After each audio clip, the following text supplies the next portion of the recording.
Welcome. Hi, everybody. Carol will be joining us in a moment.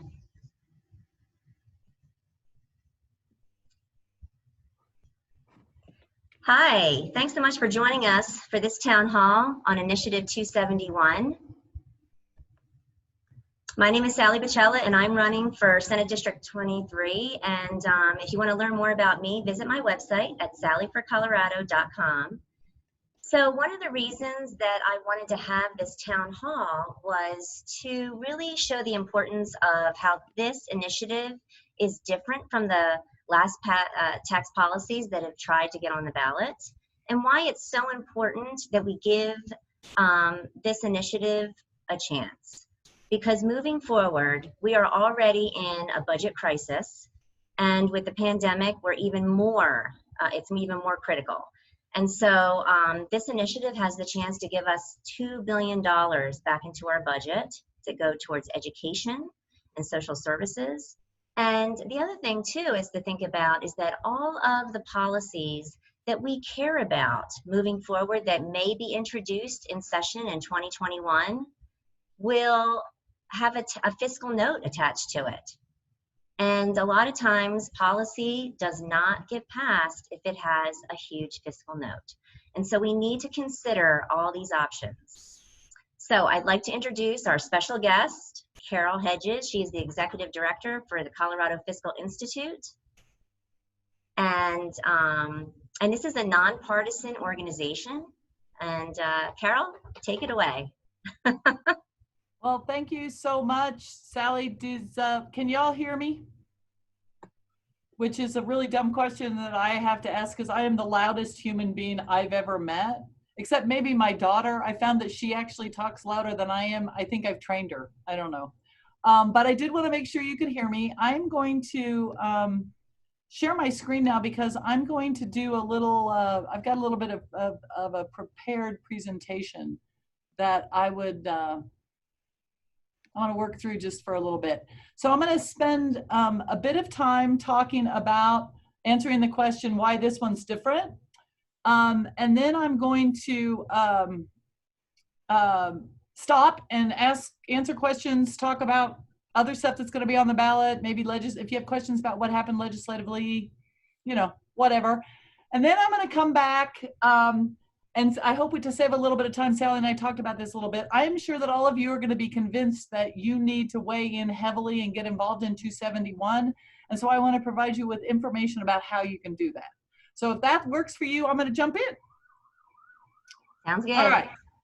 So some of you I know were at a town hall that I did. It was sometime in the early part of the winter. I remember it was a beautiful sunny day at a library is what I remember about it. And it was pre-COVID and all of that stuff. And I talked a little bit about the Tabor Amendment and stuff, but I also mentioned this Vision 2020 organization, which was up and running at the time. And what Vision 2020, we were created an organization of about 15, it was a group of about 15 organizations that came together to try to figure out really to try to get to the bottom of the question that Sally posed, like, how do we do it differently, right? We're just not winning in the way that we should. And we know that it's the right thing. Like, what are we doing wrong? So we came together in 2015 to try to sort out what we needed to have in place in order to win in 2020. One of the things that we did as a result of that, there's a bunch of tenets of what we decided. We needed to have, the community that we needed local leaders to be talking about this measure. It can't be something that comes from Denver and gets dropped on everybody else because that just doesn't seem real to people. That we really needed to have sensible messaging that really helped people understand how the taxes they pay go to invest in the services that they want that make their communities cool. We knew that we had to have a broad kind of appeal of a message, that it couldn't be just about education or it couldn't just be about the environment, because those things, along with healthcare and transportation and communities or human services, et cetera, all of those things go into building the communities that we want to live in, and taxes in their very collective nature pay for all of those things. So we knew that needed to be part of the message. We knew we needed to do some legal work, which we did. And I probably will skip over that presentation, but we made it possible we found that it's possible to repeal the Tabor Amendment, but I'm not going to talk too much about that. Well, you And might, Carol. I would like you to talk a little bit about that. we'll get there then. Ask that question when I get to the questions thing. Right. Okay. We also realized that we needed to practice, right? Because we really didn't know how to run statewide ballot measures just with ourselves. And so practice was part of what we talked about. We then convened a group of organizations that were interested in this idea of planning for a 2020 election. And we invited folks to participate in the policy development process. And we designed the policy team arrived at this set of guiding principles. So that whatever we were going to do, we were going to make sure we're going to run those measures, whatever proposals came up from anybody, and we solicited proposals from a lot of people. We were going to run them through this set of principles to see how they fit, because we need an equitable tax system that's broad-based and it distributes the responsibility for paying for it fairly across everybody, that it's stable, that it's stable not only through economic cycles, but it's predictable, right? You kind of have a pretty good idea of what's going to happen for both the taxpayers and for governments. We need to have a tax system that's adequate, that it actually can raise enough money to support basic services. We'll never raise enough money to get everybody everything they want. That's not possible. But we also know that we are really falling short in many areas, and so we needed to have an adequate tax system. We felt like one of the boundaries about it is it couldn't be just crazy, right? We couldn't just like decide in order to develop an adequate tax system, we were just going to have to tax the hell out of everybody, because that wasn't going to go anywhere. So competitiveness among other states was part of our principles that we thought about. And then the last principle was the idea that it needed to be flexible. It needs to have the ability to change based upon a changing economy. And boy, does that one ever seem real right now, right? Because post-COVID, we've seen such dramatic changes in what's happening, and the structures of how we work and how we do things, I personally believe have changed forever. And that we need to have a tax system that can respond to this changing circumstance, and quite frankly, others that are going to come down the line. We developed a series of proposals. We conducted a very broad community input process. I think that was part of why I was there, is I asked you all to weigh in on these various measures. We collected input from over 1,000 Coloradans. And then we invested in a statewide phone poll and a statewide online poll to see sort of what had the best chances of passing based upon, and there was a lot of discrete questions that we asked. And with the Vision 2020 group met with a bunch of interested stakeholders to try to get some idea about what's dead on arrival, that sort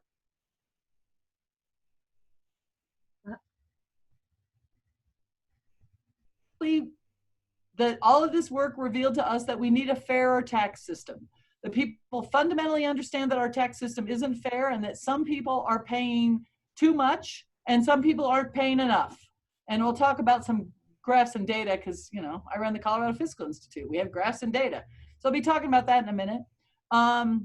We know that that because Colorado, that our middle class pays a larger share of their income in taxes than the top 5% does, we needed to do something that would potentially help with that.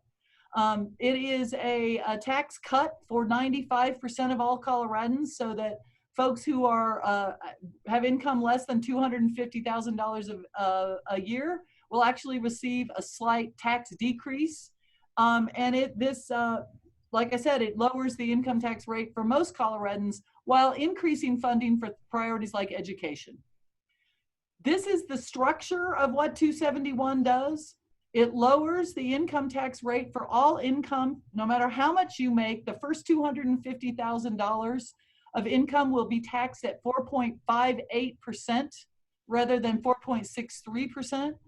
I think it's a very interesting statistic that I didn't know until I really dug into this, but if you say that we're going to lower taxes on everyone on the first $250,000 of income, that means that 95% of Coloradans have a lower tax bill.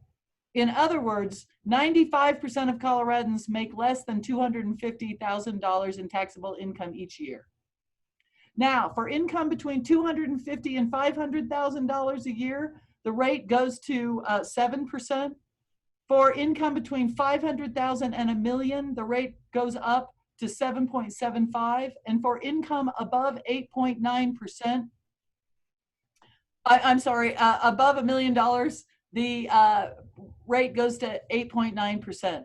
But I want to just stop here for a minute and make sure that everybody understands how a marginal tax system works.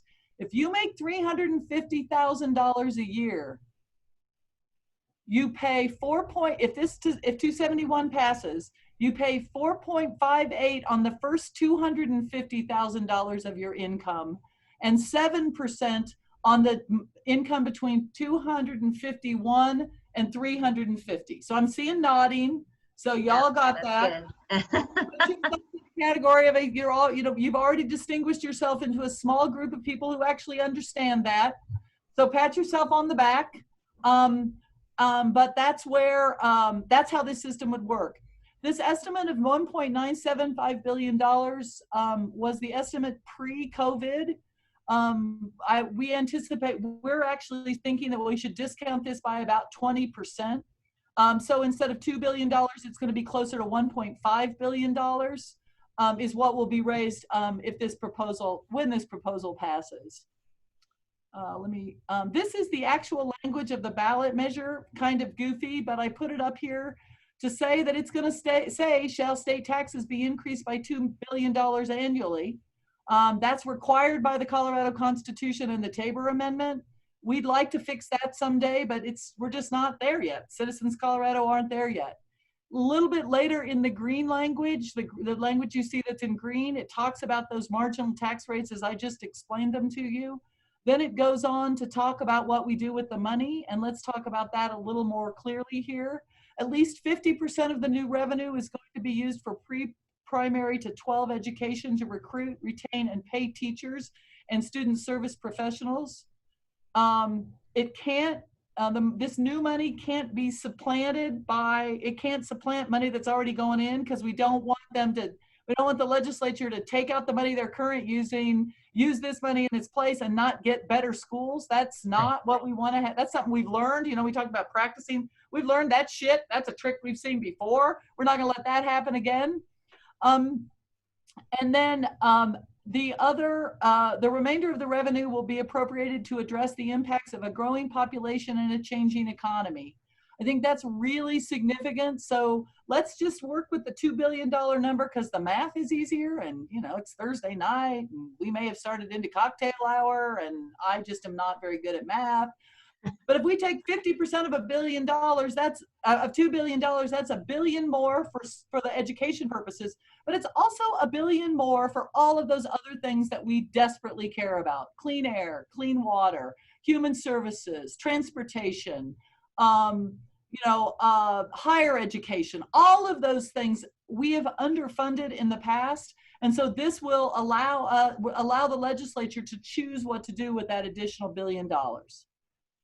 Now, I think this is a really significant chart. I know I've shared this with folks in the past, and I know I was in my charts when I was there before, because I talk about this everywhere. Colorado has what we have call an upside down tax system, where folks that are making lower and moderate income pay a higher percentage of their income in taxes than do rich people.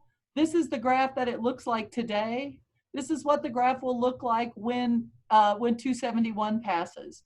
We haven't completely made it flat, but we will be getting a higher percentage of overall income from folks making more than in the top 1%, which is over $600,000 a year. And we think that will really make a difference. It'll provide new revenue. And with all due respect to people who are making that or living in that kind of a income tax bracket, yes, this will, or make that kind of an income. Yes, it will cost them more money, but I'm very confident that none of them are going to go hungry. None of them are going to struggle to pay their mortgage or their rent. None of them are going to be making choices between buying food or medicine. but we know folks in those lower income brackets do. That's why we're choosing to lower that income tax rate for the folks making less than $250,000. So tax measures have failed in the past. Why will this be different? So what's different this time? First of all, we've been very intentional about connecting advocates from all kinds of areas to the around this importance of building public investments. Just a little bit of evidence around that, and it doesn't have anything to do with this initiative, but during the legislative session, there was a bill there was conversation about an emergency tax measure that would help avoid cuts. And there was a bill 1420 that closed some tax loopholes to get more money into the budget. And we were able to, because of the work that had been done, stand up a coalition where we got a letter signed by 150 organizations in less than a week that said, do something to put more money in the system to avoid these drastic budget cuts. That's really important. The second thing, the conversation around at this time is not just about taxes. The whole COVID environment has changed the way we're thinking about what's going on.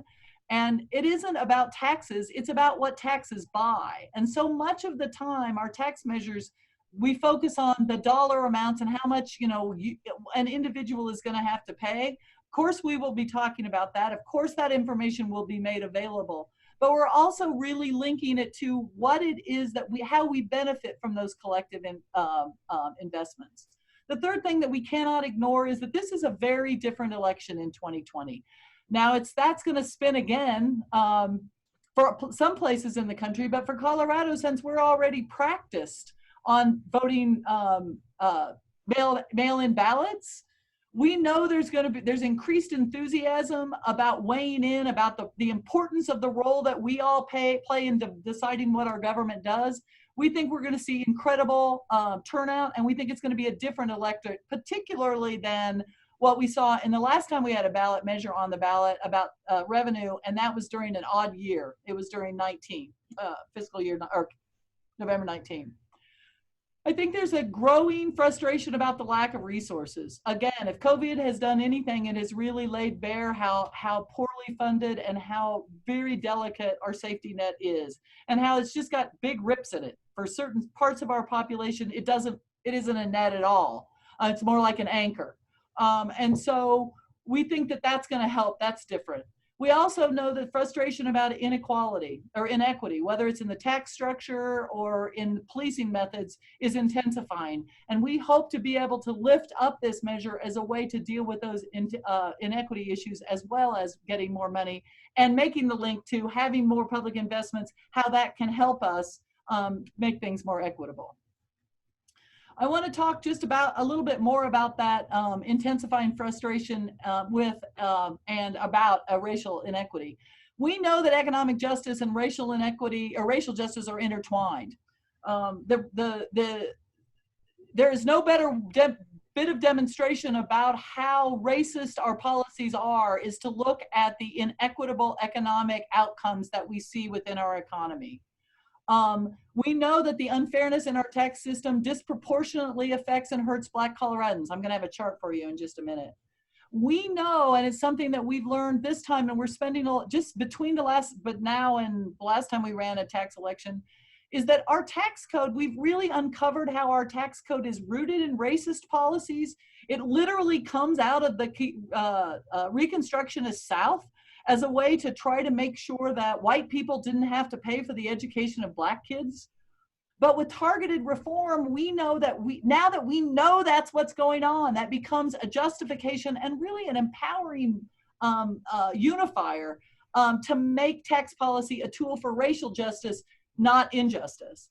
And we also know that more investments in school and healthcare and housing is good for all Coloradans, but it's especially true for those who've been hurt by systemic racism and systemic underfunding. This is a piece that we are much more comfortable talking about. We have a much better grounding in explaining it and connecting to people, and we're being very intentional about lifting up this process or this part of the of tax policy. And I want to say that happened before we had people on the streets protesting police shitty behavior. I'm sorry, I can't come up with a better way of talking about it. And because this is something we've just been working on, and we know that we found a historical link, and we've been really intentional about talking to folks about it. This is a chart that takes a little explaining, so hang with me for just 1 minute. Remember how I showed you that how high income people pay the least amount of their income in taxes? Do you remember that chart? It was the first one, and I showed you another one, how this one adjusted. Well, this graph talks about the distribution of Coloradans across incomes by race. I'm going to give you the conclusion, and that's written on the title. People of color are overrepresented in quintiles that pay a higher percentage of their income in state and local taxes. And white people are overrepresented in categories that pay the least. So the line where it said, the blue line along the top is that's the percentage of the population that's white. And if we had equal distribution in all categories, all the blue lines would be up to the blue dash, all the blue bars would be all up to the blue dashed line. The gray line, it says 16% in the first set of columns, is the percentage of the population of taxpayers, not the population of taxpayers, that are Latinx, 16%. And you can see, again, if it was evenly distributed, the gray bar would come up to the gray dashed line in all income categories, but you can see that it does not. It is higher in the lowest 20 and in the second lowest 20 and slightly higher in the middle 20, but then dramatically under the line for the other categories. And then if we take the third line, that's the orange one, that is the population, that's the Black population. It's 2% of our population of taxpayers. And if you see, look there, they're overrepresented in the lowest 20, and then about right in the 80th category, but they're so underrepresented in the top 1% that they don't even show up on the chart.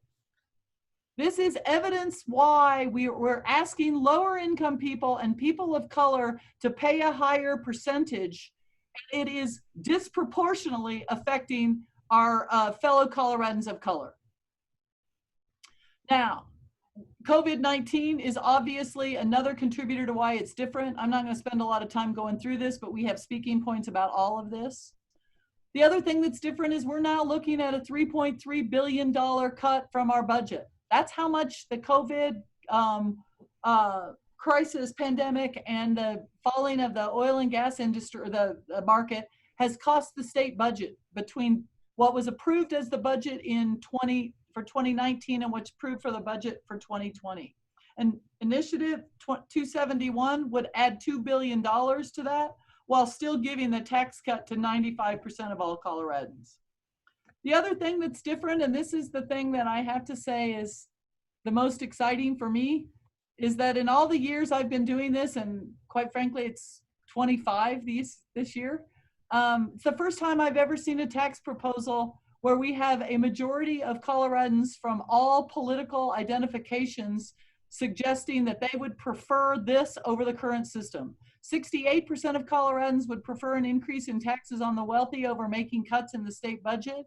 That is true for Democrats. It's not 68%, but a majority of Democrats, Republicans, and unaffiliated voters agree that they would prefer an increase in taxes on the wealthy over additional cuts. 56% of the people would vote yes on the ballot measure with that language that says, shall taxes increase $2 billion right now if they had the opportunity to do that. That's where I want to stop about that. I told you I was only going to take 15 minutes, and I took 25, so my veracity is under question. But if there are questions, I'd love to jump into them before we talk about what all you all could do to help if you're interested. So Carol, I wanted to talk a little bit about, so there's the Gallagher repeal that's also going to be on the ballot. And how will that, let's just say that how will our future look if that gets repealed. So I'm going to talk about that without trying to think about the implications of it and 271 for just a minute. Yes, Okay? please. Yes. So what the Gallagher, I think it's SCR2, that it's the Gallagher, what we're calling the Gallagher repeal. What it does is it eliminates the requirement of the legislature to reestablish the residential assessment rate every 2 years. And it gets rid of the requirement of a ratio between 45 and 55 between residential and non-residential. And it also strikes the constitutional requirement that all non-residential property be assessed at 29%. So if this does not pass and no other laws change, the Division of Property Tax is saying that the residential assessment rate that the legislature will need to approve in order to keep the Gallagher ratio intact will fall from 7.15% to 5.88%. In other words, the percentage of your home that will be taxed will fall from 7.1% to 5.8%. What that will mean to individual taxpayers depends completely on where you live in the state and what's happening to the value of your home. But so it will mean different things, but it basically will avoid taxes for a lot of homeowners, right? Which sounds like a great deal. But when homeowners don't pay taxes, that means the revenue to fund our schools, our counties, our many fire districts, many transportation districts, depending upon how they're funded, are going to go down. And that means there won't be as much money for those services unless the district goes in and increases the mill levy. If that happens, that those local property taxes fall for schools, that means the state will be required to backfill into those districts that don't collect as much money, which means it will be taking more money out of the limited state pot to go to schools, which means everything else in the budget is going to get cut. Somewhere in the $200 to $300 million range, additional cuts for that from that drop. The other thing that I have to add about this that is a little concerning to me is that the legislature under Tabor can't raise an assessment rate. They can't go from 7.15 to 8, but they can lower them. I'm a little worried that there will be pressure in the Capitol building to deal with the inequities between how much of a business is taxed and how much of a house is taxed, and that the pressure will be to lower that 29% assessment rate on homes, on non-homes, to be closer to where it is for homes. And that also will mean there will be less money generated by property taxes, which, if 271 doesn't pass, just means we have a bigger hole in our state budget. Gallagher policy is goofy. It made sense when it was adopted, but it's like all tax policy. It shouldn't be in the Constitution. Things need to change over time. Mm-hmm. It is particularly goofy because Tabor puts particular rules on what they can do and what they can't do. But bottom line, the Gallagher repeal is going to stop, for the short term, stop erosion of local property taxes. But it's no guarantee that it's going to stop it forever because of the pressure on non-residential. And we still will need additional revenue in order to fund public services at the state level at a way that will keep our communities vital. Long answer. Sorry, Sally. That's okay. That's okay. Complicated question.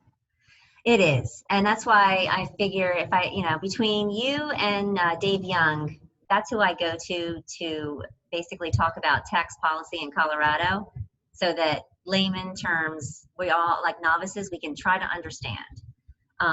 Because, you know, these things that are on the ballot, I think it's important that people understand when they read it and what they're voting for or against. And I think in the past, I can't really say that that's accurate, right? That people are actually understanding when it comes to tax policy, what they're voting against or for. I think it's easier just to say no, right? I think that a lot of times when people don't understand it, they don't want to screw up. I mean, who wants to screw up, right? Right. And the devil we know at some level is better than the devil we don't know. So I think it really is important that this information, and I appreciate that you're doing these kinds of events to help people better understand. Does anybody have questions for Carol in regards to Initiative 271 or the Gallagher repeal? So before we talk a little bit about how people can get involved for Initiative 271, I also wanted you to touch on the Senate bill, I think it's Senate bill 1420 that you were— House Bill 1420, yeah, that you, it's House Bill 1420, that you had to reschedule this with us because you were working on that piece of legislation. So I kind of wanted to just kind of get an overview of that. And what was the pushback and how was it amended? Because it did get passed. Just kind of give us some highlights so that, and in a way that people can understand. I'll do my best on that. I will say that I'm a little tender from the battle. It was a tough battle, and it was, and I hate to use those kind of aggressive kind of descriptors, but that's sort of what it felt like. So let me tell you just a little history of this bill, because I think it's important to put it in context.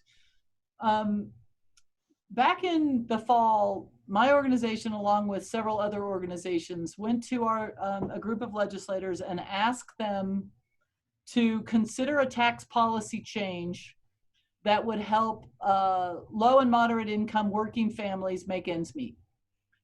And it was a tax policy change that would expand the earned income tax credit and fund the child tax credit. These are means-tested tax credits that would have done a lot to fix that thing. You know, the chart that shows that Right. low-income people pay more. The inequity, yes. Yeah.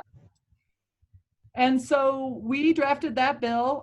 It's Tabor environment, don't have any money, education, higher education, water plant is highly underfunded, all of those things. In that context, we had to have what's called a pay for, right? If you're gonna do something with money, you gotta come to them with a way to pay for it.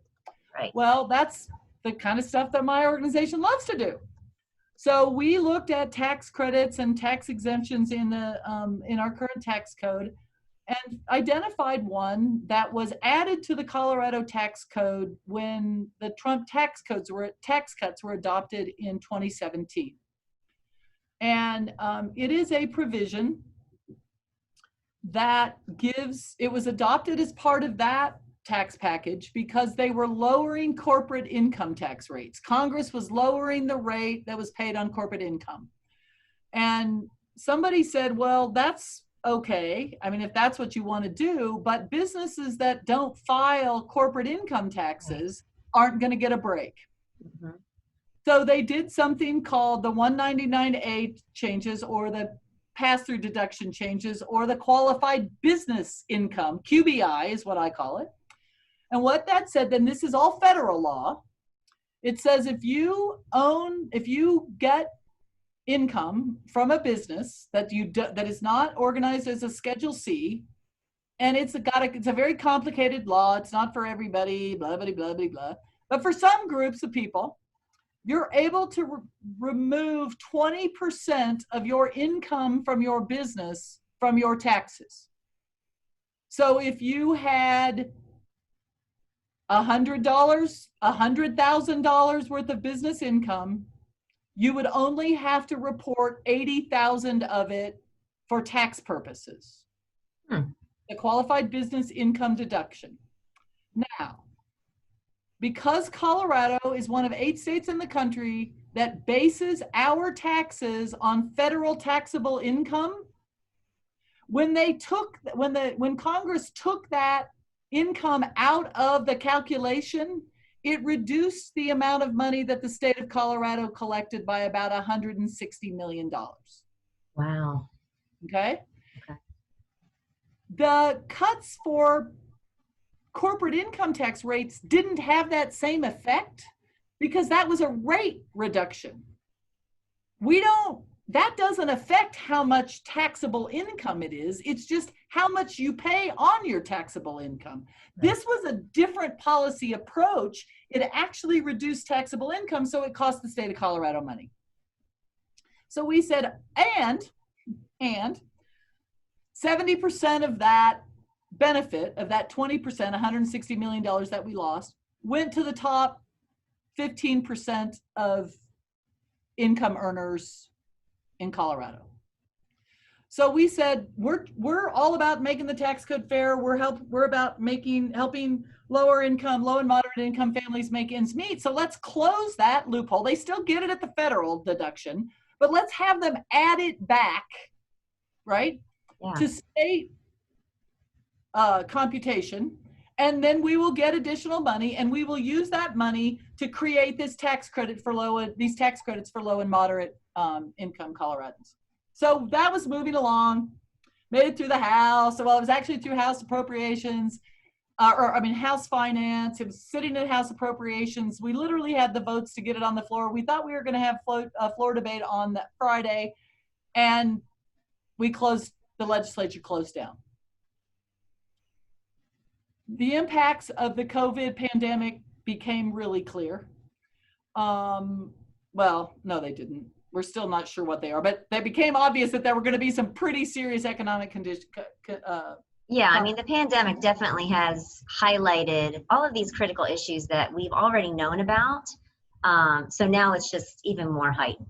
So I agree with you there. $3.3 billion out of our collections, right? Because we shut down 29% of the economy for 6 weeks, right? I mean, that's real stuff, right?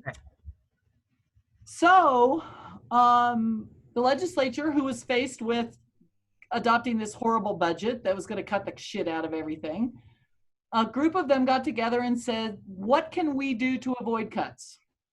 So they said, well, we can do that QBI thing that everybody's been talking about. So they grabbed that. In the federal legislation that we call CARES, which was the federal law that provided a lot of economic relief for individuals, it also had some pretty egregious tax cuts for really, really wealthy individuals. Yes. On net operating loss, excess loss, and the way way businesses are able to treat interest on income. Those were part of the CARES Act. Again, back to that idea, if the computation of taxable income changes at the federal level, it automatically changes at the state level. It was going to cost the state of Colorado about $400 million over 3 years. So they said, well, let's don't do those things either, because we don't want to do that. That just makes things worse for us. Right. So those were added to the bill. And then there were several tax policies that are just part of the state tax code. One about how we treat fuel for manufacturing. One about how we treat capital gains for Colorado taxpayers. One on a couple on how we tax insurance companies.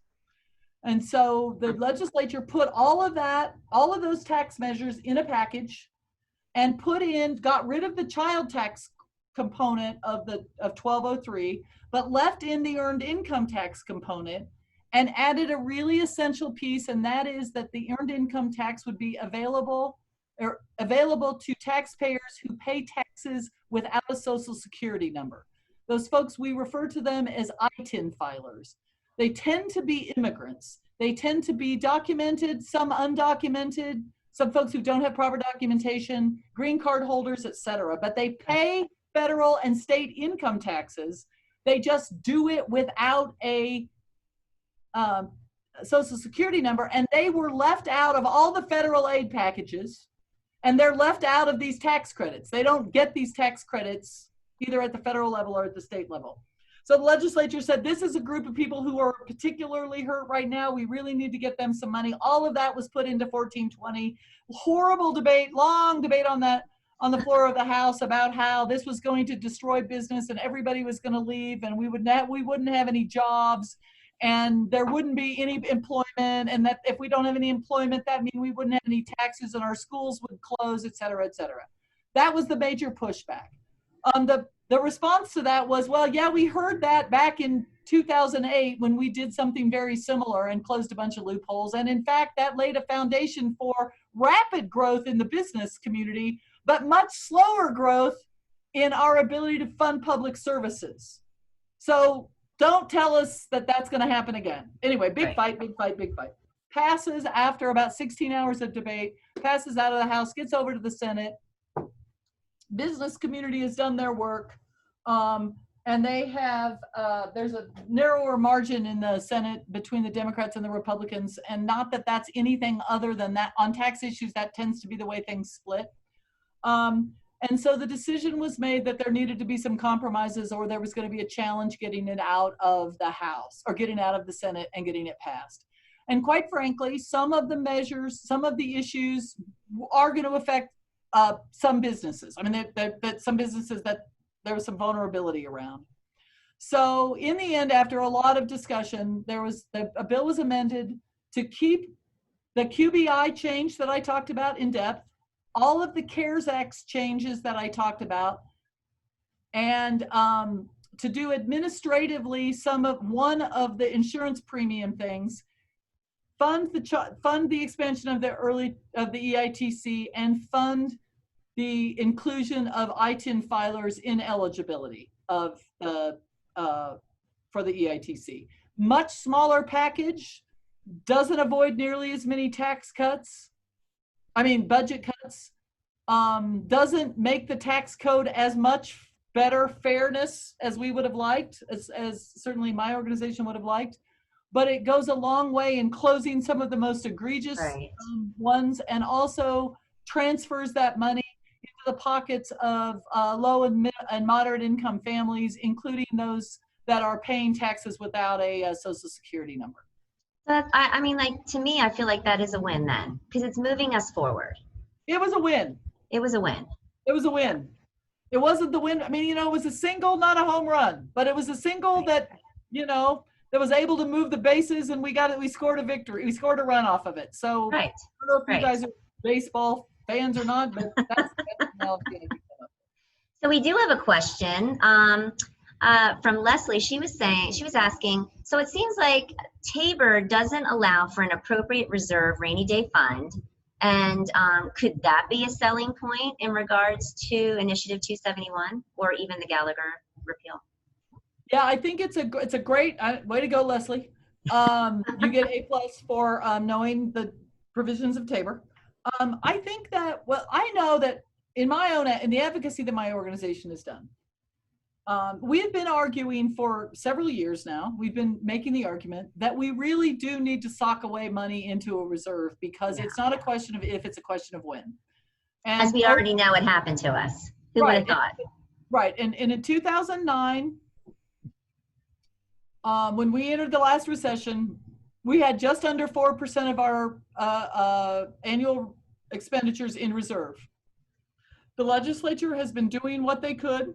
We entered into this recession with 7.25% of our annual expenditures in reserve. That's a pretty dramatic improvement.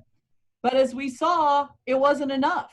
Right. We lost 25% of our revenue overnight.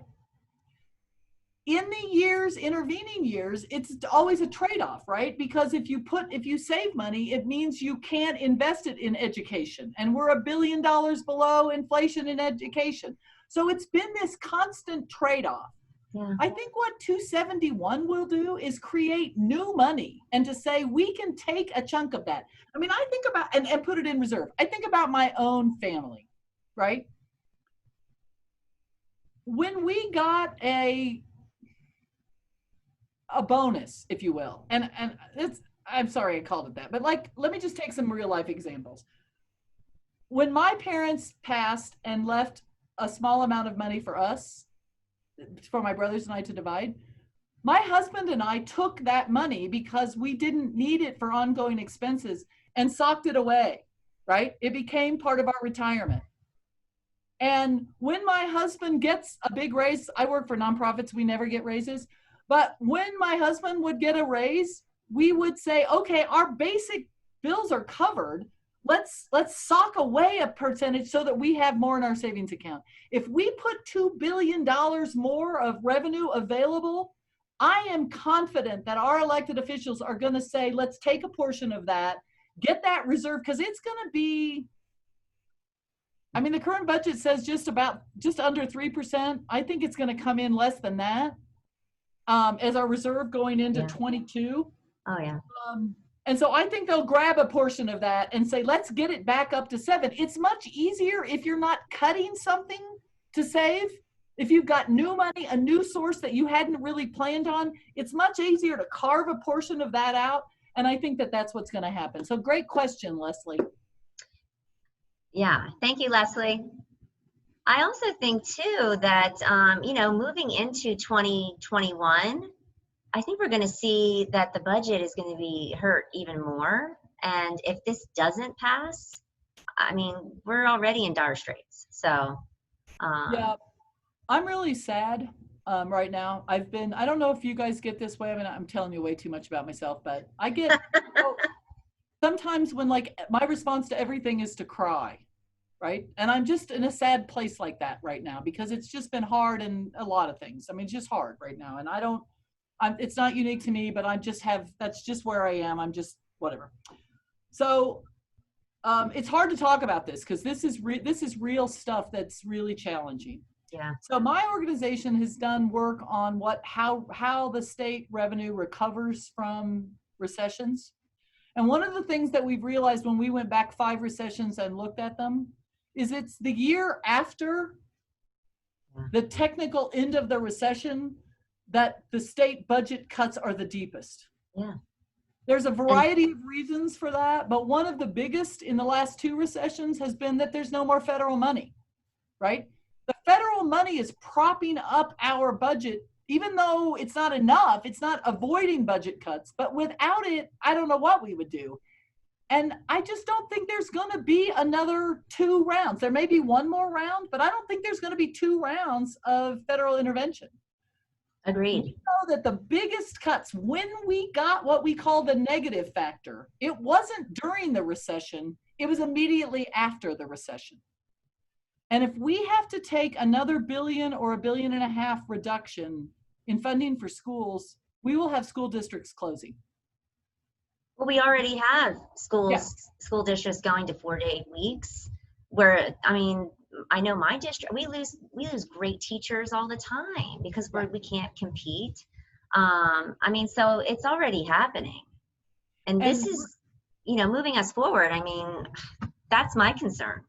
We're going to lose more teachers. We're going to, school districts are going, like you said, I mean, we have to do something and we have to create equity.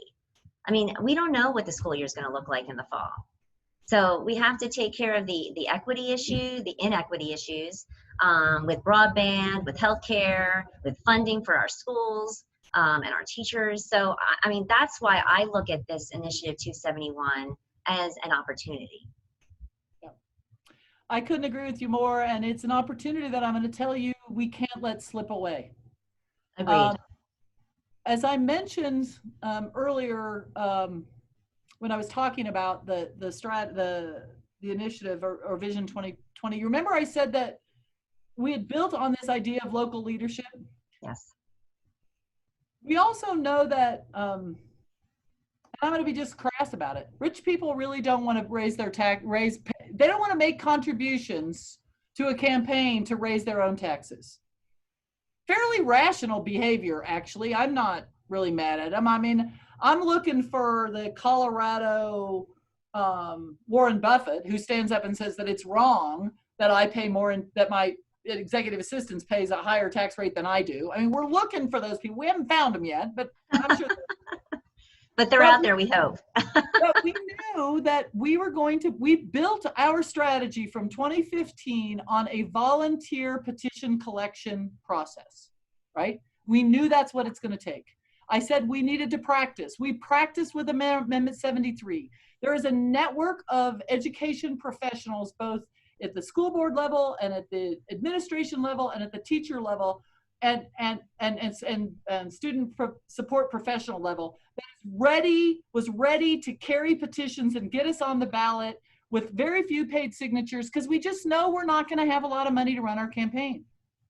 Well, until about a week ago, we were trying to collect signatures in an environment where it was illegal to be close, more than 6 feet away from somebody that you weren't related to. Our strategy was dependent upon local community leaders going to their local festivals and collecting signatures. None of those festivals are happening. The other thing that has happened, it's a law of supply and demand and risk.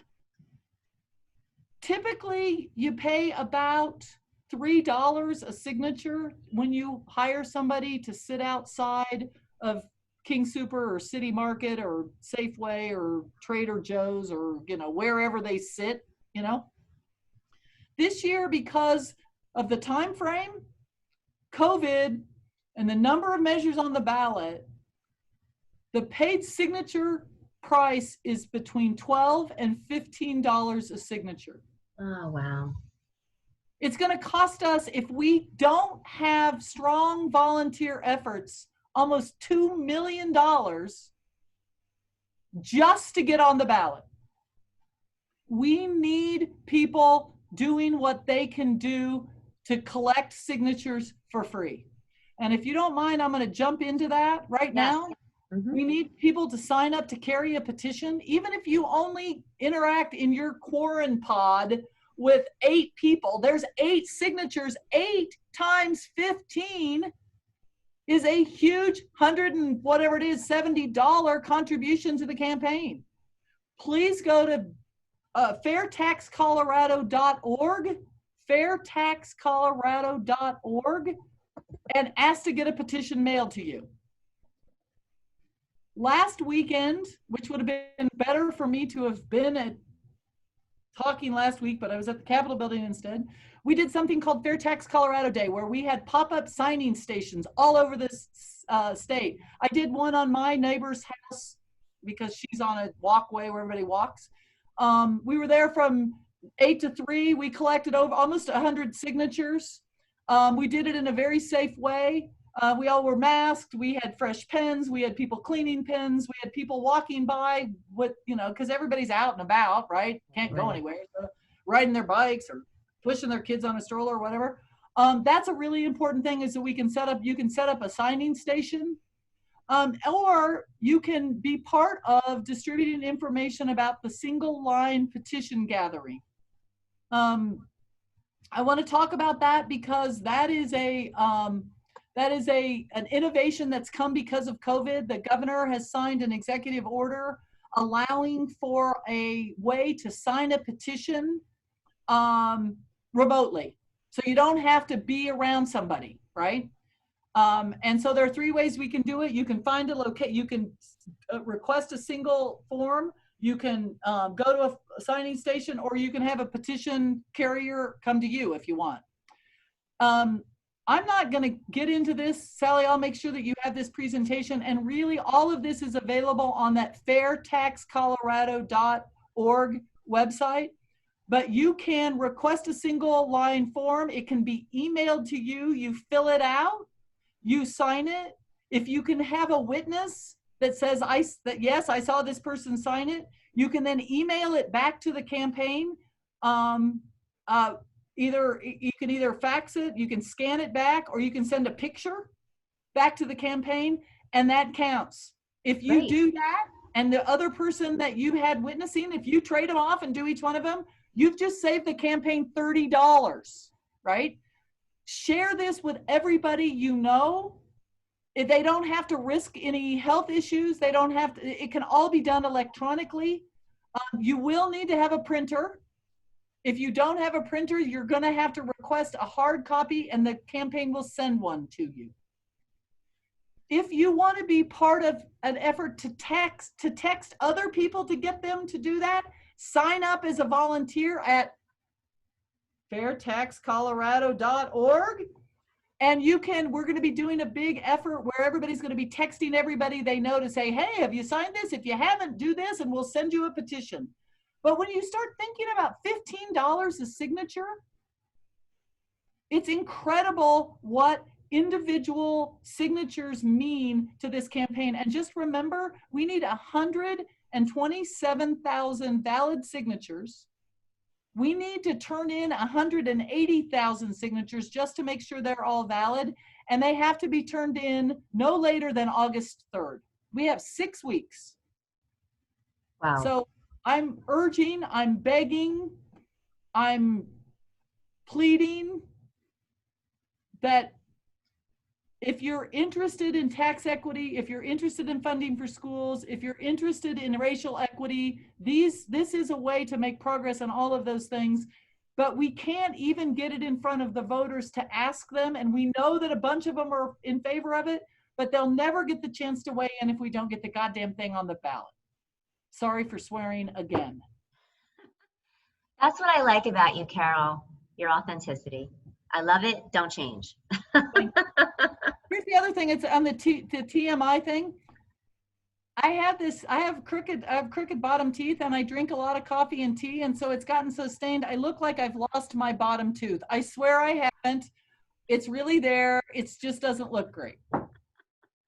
Is anybody else spending too much time on Zoom calls? Like, it's too much. Yes, too much time on Zoom calls. If there's any other questions, I'd be happy to answer. Otherwise, did you give us all of the information in your slides? Because this is going to be on Facebook on the timeline, so people can go back to it. It's also recorded, so I will put it on my YouTube, and people can go to it there, so that if they didn't make it tonight, they can see this presentation and learn about tax policy and how they can help out.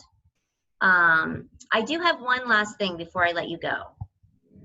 I wanted you to explain, in layman's terms, of course, talk about the real benefits of TABOR versus the burdens.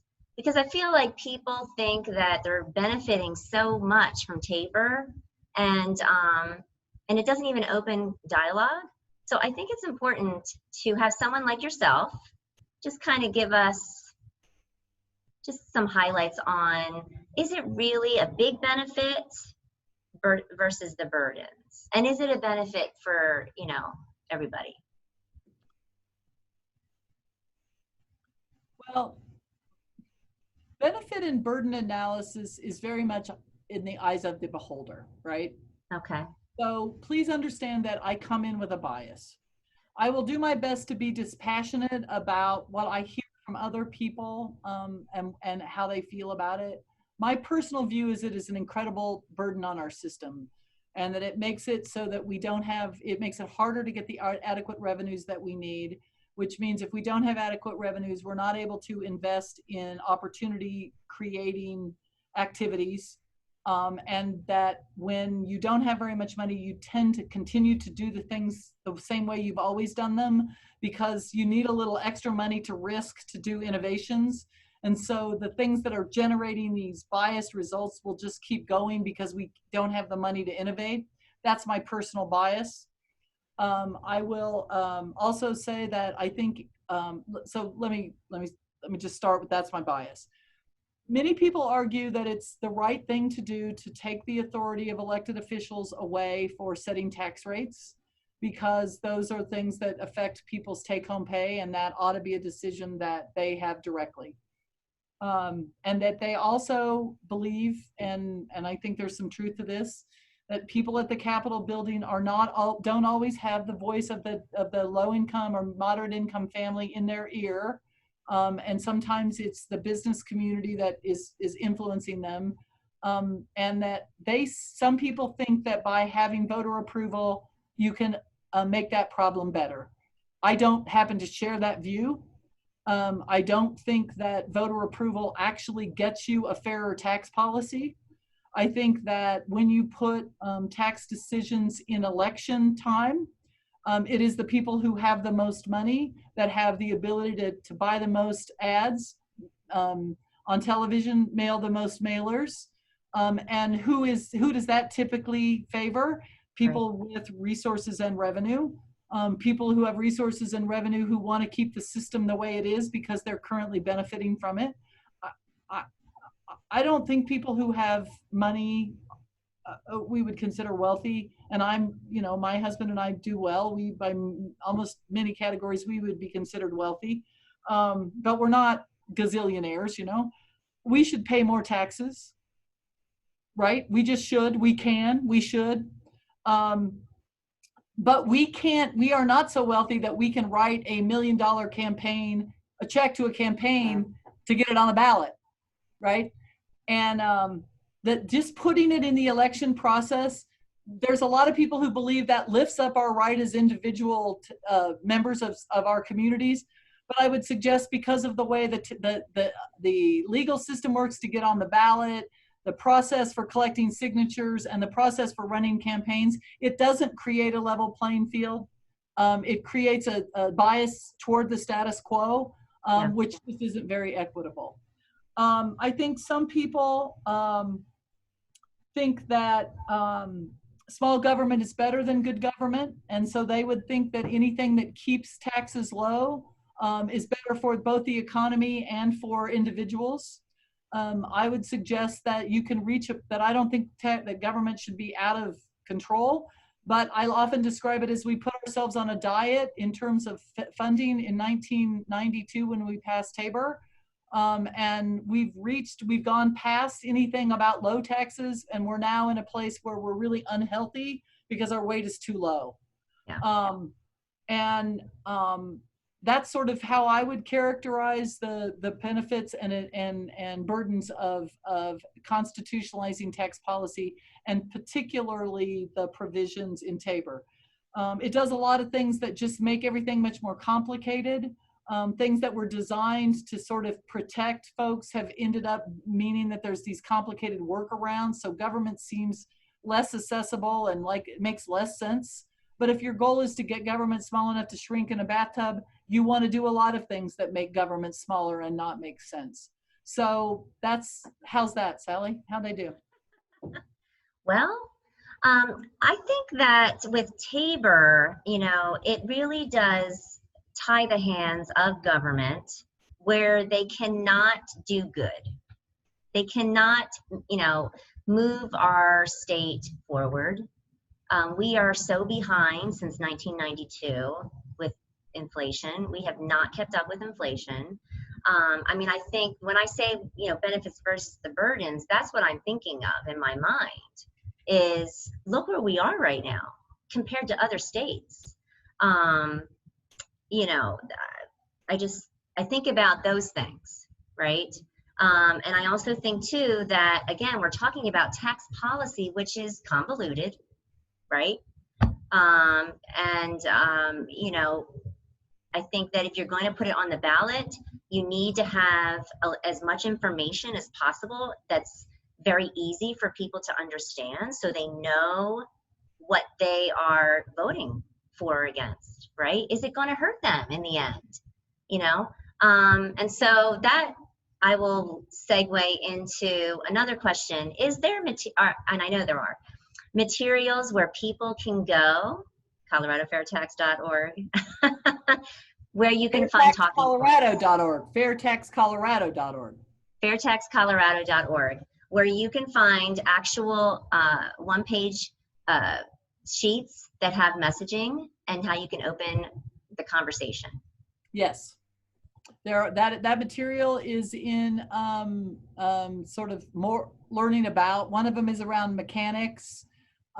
We were doing regular presentations. We're doing regular webinars where people can come on, so you can get it on the website. You can get onto the website and then sign up for these other resources. But yes, it's there. One of my favorite things is it does this. There's a calculator that allows you to actually calculate what it'll mean to you. That's fantastic. And so if we were to put in As I talked about earlier, if somebody was making, I don't know if this is going to let me do this. I've got a lot of computer between here and there, but you can put in 300, like I was going to put in $350,000, and then it will tell you what your tax rate would be and how much you would pay. This will calculate this for you. I think that's one way of looking at it. I think our impact on our own individual budgets is important, but it's just one aspect. And then there's also some material that talks about what these things can buy. You know, how much, you know, what does a teacher cost, et cetera, et cetera, et cetera. I think that those are two really valid points, because when I've been talking to voters, you know, that's what comes up. Is Right. this money going towards education? Is it going towards, you know, whatever it may be? And then the other thing too is, you know, how's it going to affect me, right? Right. So I think that's a great tool. And because 271 came from the people, right? It was designed by us with input from people. We've anticipated those questions. We've tried to draft measures that respond to the things that people want to see. And then we're very much trying to have materials available that will help. And I really do have to run. Yes, thank you. In a little bit, believe it or not. This has been so informative, Carol. Thank you so much for joining us. We know now where to get our materials. We know how we can help out. And we also, you know, we're more informed as constituents, which is what I love. So we can advocate for things that we care about, and also talk to our neighbors. So thank you so much. I appreciate your time. And I look forward to being able to see you in person again. I look forward to that too, to the time when we're not just everybody, you know, looking at, you know, having weird things about your eyebrows or your teeth or your hair or whatever it is, your background, whatever it is that we worry about on Zoom. Thank you, Sally. Good luck to you in your election. Thank you, everybody, for coming in tonight. And if you have any questions that aren't answered on Fair Tax Colorado, please reach out to me. My last name is Hedges, like shrubs, at coloradofiscal.org. coloradofiscal.org. And I'd be happy to, I'm taking a couple of days off, but if you do have questions, I'll be back early next week and would be happy to answer whatever questions you have. Thank you so much, everybody. Thank you. Have a great night, everyone. Bye-bye. Bye.